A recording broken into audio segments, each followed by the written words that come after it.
Coming up, union members and Rowan staff unite to protest ICE. Select Rowan sports camp students took a trip to San Francisco for Super Bowl 60. Plus, Rowan's SJP holds an anti-ICE protest in the wake of violence in Minnesota. And an update on the weather in Glassboro. Coming up, we're looking at weather. While it's been warmer these past few days, it's going to get even better next week. Stay tuned.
My name is Logan Stewart. We've got a lot of news to get into today, so let's get right into it. Union members and staff unite at Rowan to protest ICE on Friday, January 30th.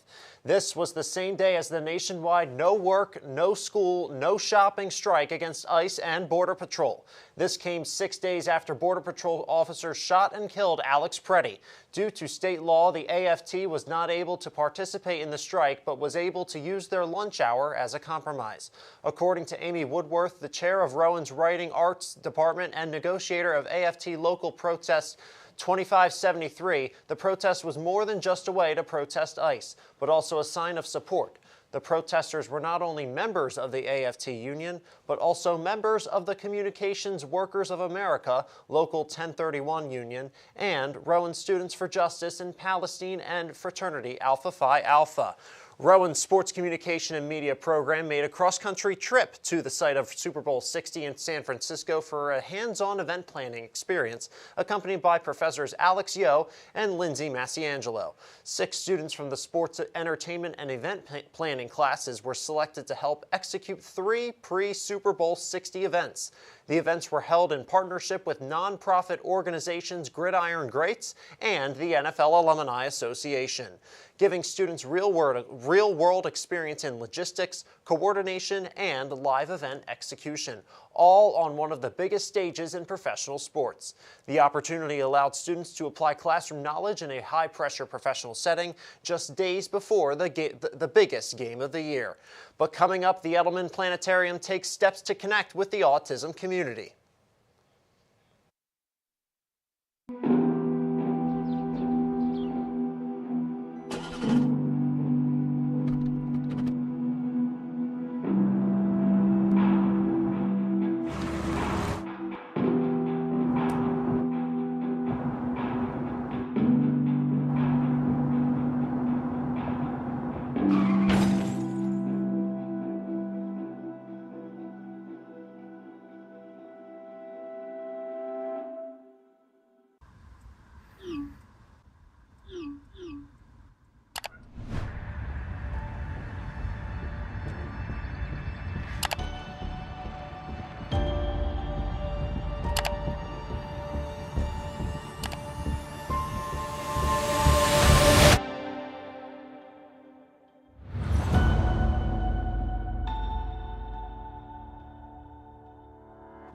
Welcome back. The Rowan Students for Justice in Palestine chapter rallied in freezing temperatures for hours on Thursday. The protest took place at the Owl statue in the heart of campus. Over 100 Glassboro members were in attendance. Rowan police and the dean of students were on site ensuring safety of protesters and passers-by. This is the second rally in the last week regarding ICE. A unanimous vote is passed by the Glassboro Planning Board approving the demolition of a Glassboro home. The house will be replaced by a 9-bedroom, 4-bathroom rental property. This property will be available to students as a rental home. The rental property will trump the former house, adding a 10-car private driveway and being well over 4,200 square feet. The International Board of Credentialing and Continuing Education Standards has named the Rick and Jean Edelman Planetarium as a certified autism center. The title was awarded based on their dedication and efforts made for specialized training and work towards creating a welcoming environment for autistic and sensory-sensitive guests. The IBCCES has been active in 113 countries, providing staff members of a variety of locations proper training and inspiring confidence when assisting guests in normal interactions, long-term support, and emergencies. The Africana Studies Department at Rowan University hosts its spring kickoff event. It all took place at the Chamberlain Student Center. The event was created to inform students about the department and create interest in taking classes within the department. Those who attended learned about various courses and heard testimonials from students who took them. The program's faculty was also in attendance. They gave additional insight into the courses that they teach. After the break, details on the Philly Fanatics' visit to Rowan University. We'll be right back. We all deserve a place to call home. That's an American dream.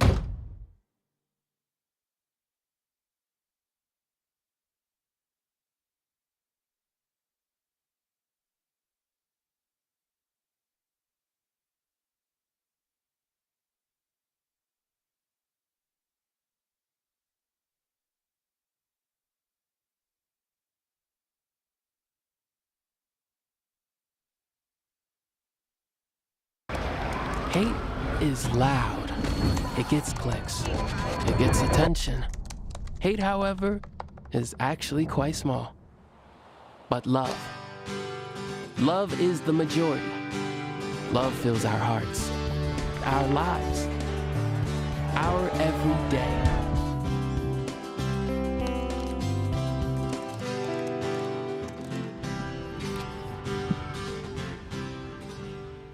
Back here on the Rowan Rundown now, here's Alex with more discussions about the recent protests on campus. Alex, how's it going today? It's going well. So first I want to ask what really started the call of action of these recent protests on campus? So according to the SGP here at Rowan, they decided that they wanted to start doing protests after the invasion on Venezuela. But as more things come on the news today, as tensions rise within our own country, the call to have even like a bigger protest and to make that more serious has really happened here on campus. Why do Rowan students and staff really feel compelled to protest right now?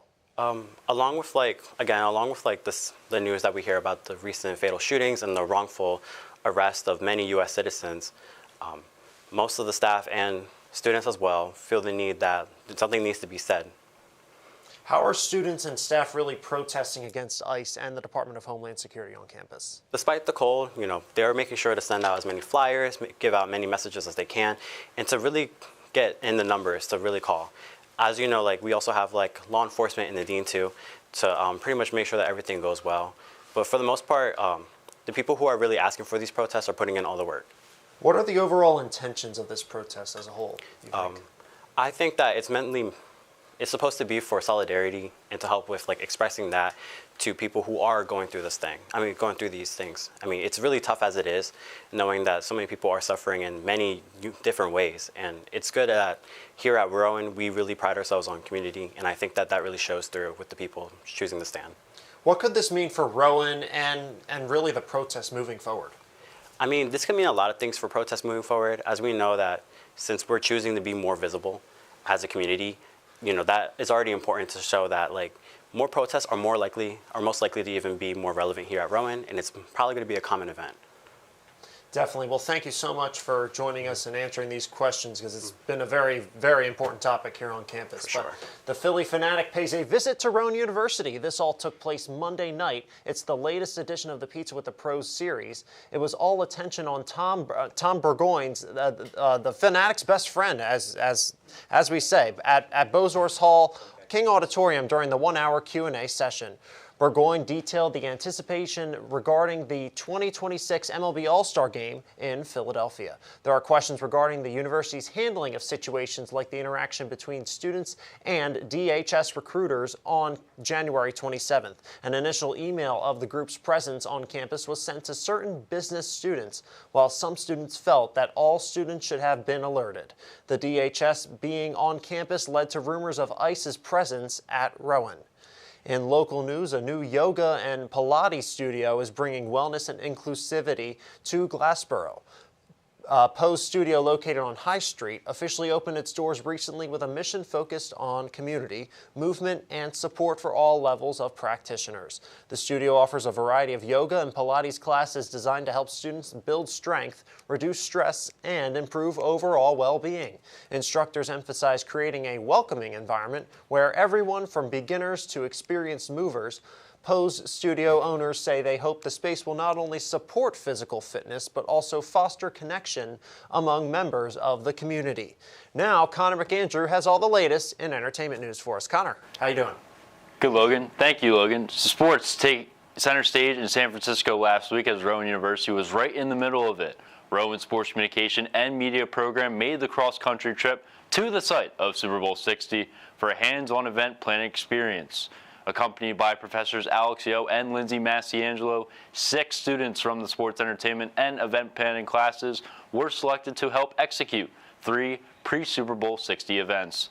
The events were held in partnership with nonprofit organizations, Gridiron Greats, and the NFL Alumni Association, giving students real-world experience in logistics, coordination, and live event execution, all on one of the biggest stages in professional sports.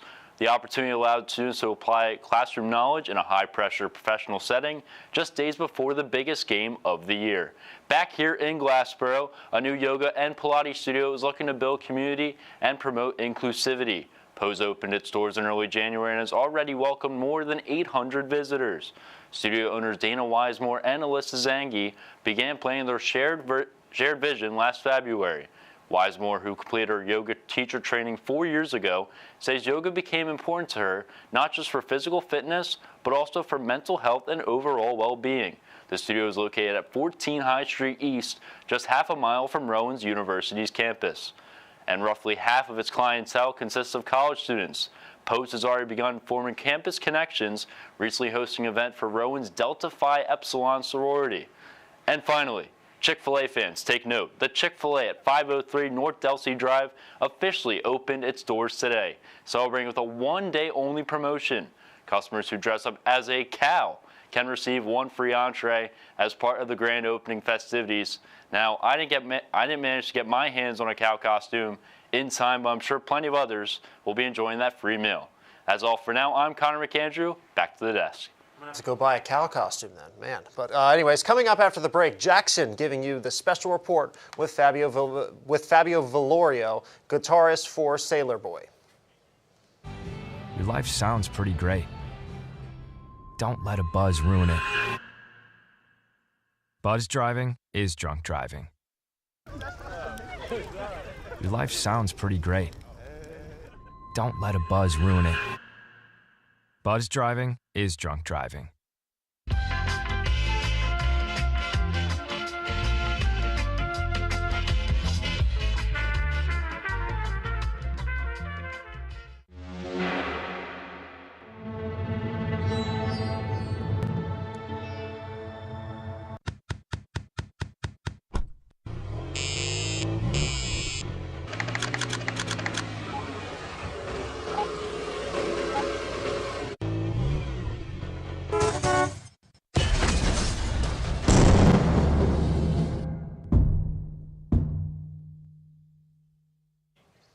Following the recent winter storm, the community is showing concern for road conditions. The community has expressed safety concerns to the Glassboro Board. At the most recent City Council meeting, the council held a vote to improve storm management.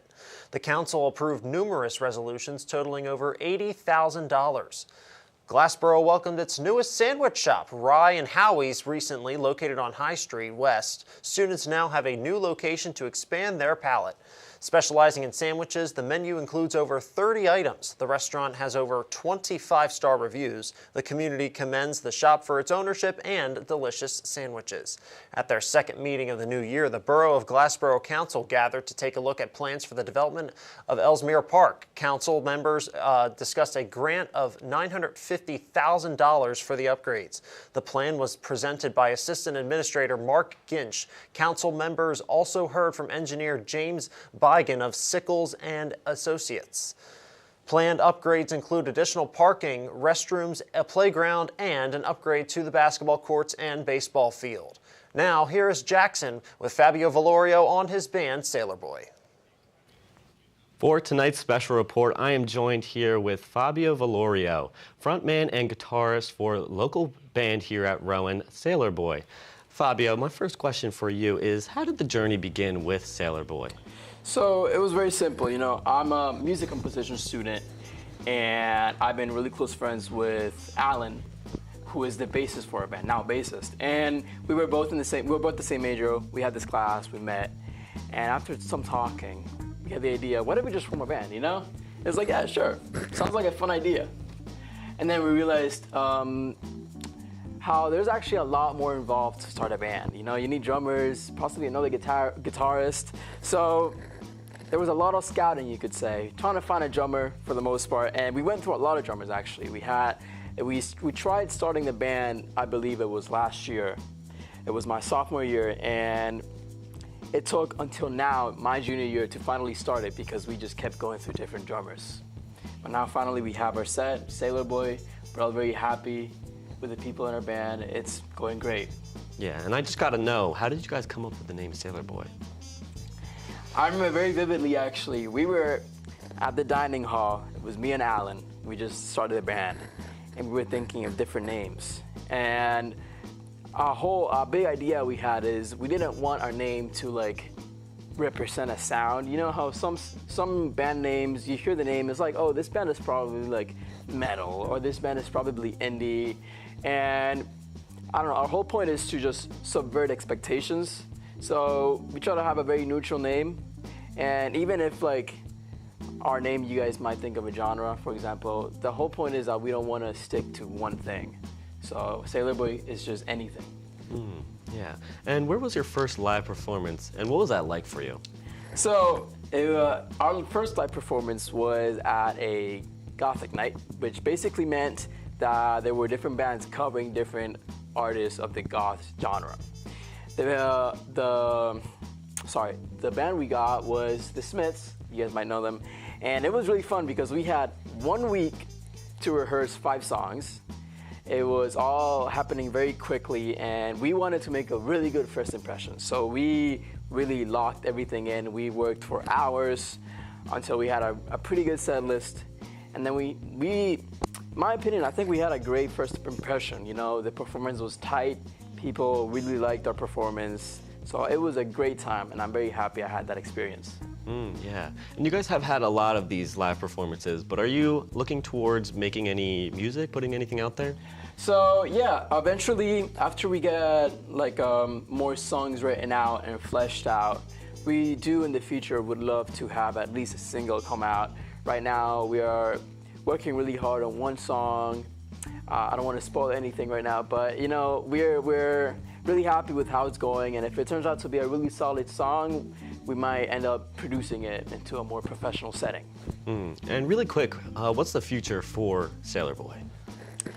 Right now, we're trying to find our footing here because obviously we are a recent band. We started out in October, so we only have a couple months starting as Sailor Boy, and you know, right now we're just trying to spread the name, who we are, what are we here for, because I guess we want to have something that we can provide to the scene, you know, because we want to be, in a sense, we want to fulfill a gap in the scene. Does that make sense? Yeah. Like a sound, something that hasn't been done before. We want to do that. We want to really break what people think of like local music, if that makes sense. Yeah. Well, thank you so much for joining us today, Fabio.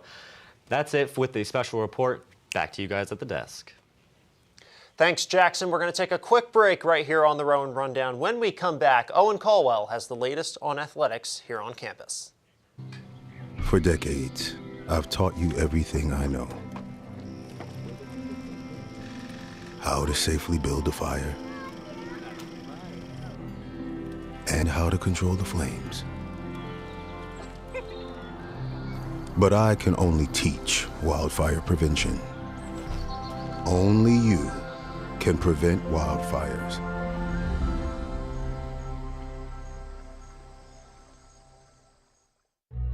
Everyone has a ritual, that small thing that keeps us focused.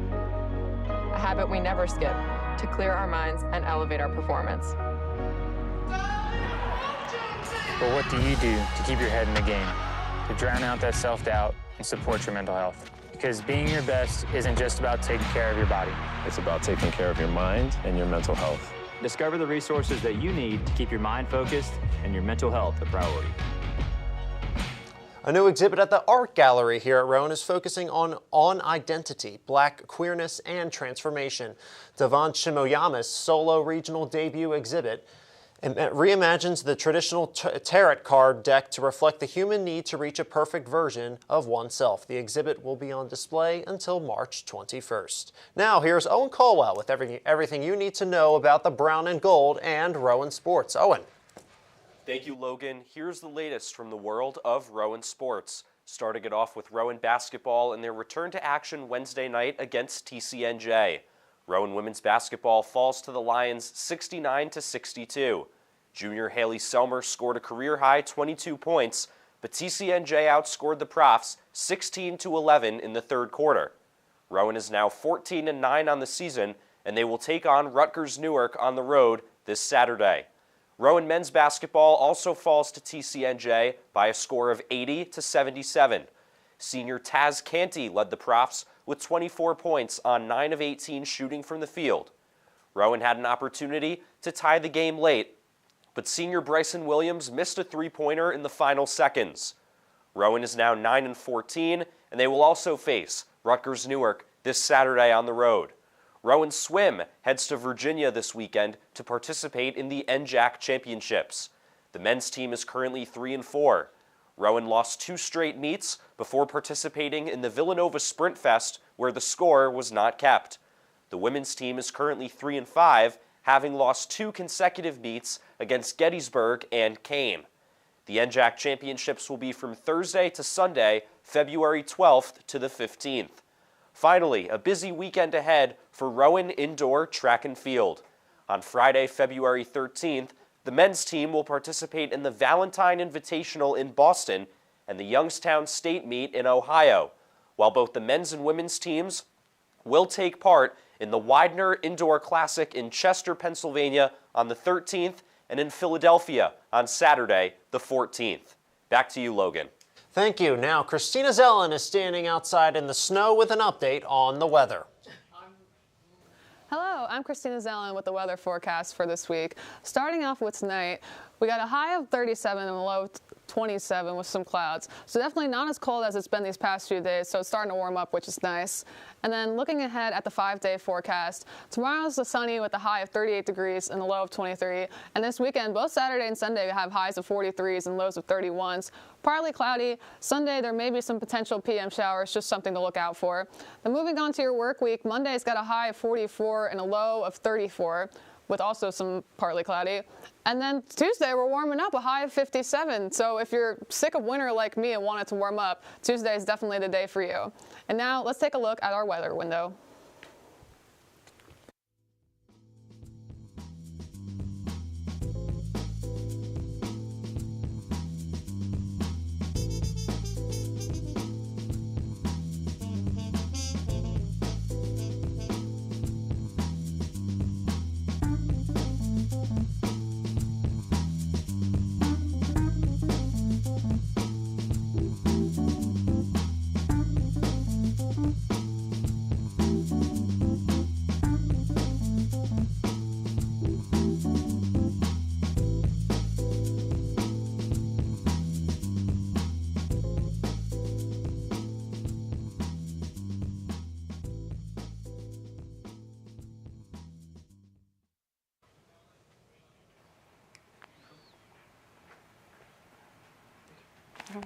Yeah. Taking a look outside now, like I said, it is very much partly cloudy, but some people are going outside, taking their dogs for a walk. Honestly, it's a bit warmer than what it's been these past few days, so anything helps. But I'm really excited for next week. That high of 57 is going to feel great after this. Yeah, I really think so, and I've really had enough of this snow. I mean, it's been on the ground for about 3 weeks, and I'm just tired of it. I'm just ready for it to go away. There's snow all over the road, and I've just had enough of it. Yeah, I'm tired of the ice and snow too. I can't wait for it to be gone, and then hopefully some flowers, some green grass, and some leaves on the trees for spring soon. Yeah, definitely. Yeah, hopefully it gets warmer. Spring is on site, hopefully, but not according to Punxsutawney Phil, as Groundhog Day was last week. But yes, but anyways, unfortunately, that will do it for us tonight on the Rowan Rundown. This is Logan Stewart signing off. Have a great rest of your night, guys.